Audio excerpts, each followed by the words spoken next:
Le 3 septembre, la République populaire démocratique de Corée a mené son 6e et plus puissant essai de son histoire. Et 12 jours plus tard, la RPDC a lancé un autre missile qui a survolé le Japon. Les essais nucléaires et balistiques de la Corée du Nord sont devenus une source de grande tension et ont créé une grande instabilité dans la péninsule coréenne, dans la région et bien au-delà. Depuis son premier essai nucléaire en 2006, Pyongyang a violé 6 trains de sanctions imposés par l'ONU qui visent les matières pour les programmes nucléaires et balistiques, les armes lourdes, les véhicules militaires, les transactions financières et même les fruits de mer et les produits de luxe. La question qui se pose à présent est de savoir pourquoi les sanctions du Conseil de sécurité de l'ONU n'ont eu aucun effet. Les experts disent que l'une des raisons est que les pays qui commercent avec la RPDC n'ont pas fait suffisamment d'efforts pour sanctionner les exportations. L'autre raison est simplement parce que les sanctions ne sont pas suffisamment sévères.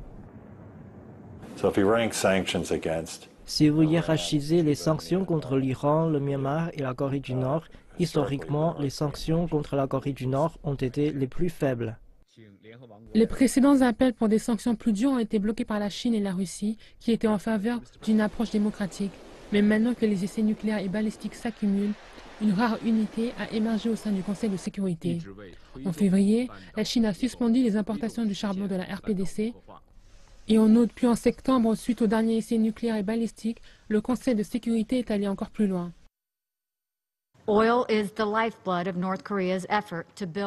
Le pétrole est vital aux efforts de fabrication d'une arme nucléaire de la Corée du Nord. La résolution d'aujourd'hui réduit de près de 30% le pétrole fourni à la Corée du Nord, en baissant de plus de 55% son gaz, son diesel et mazout lourd.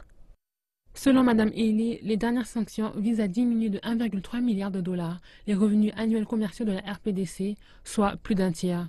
Mais les sanctions ne garantissent rien du tout, et il y a l'espoir que cette Assemblée générale de l'ONU donne une chance à la diplomatie pour éviter une confrontation militaire.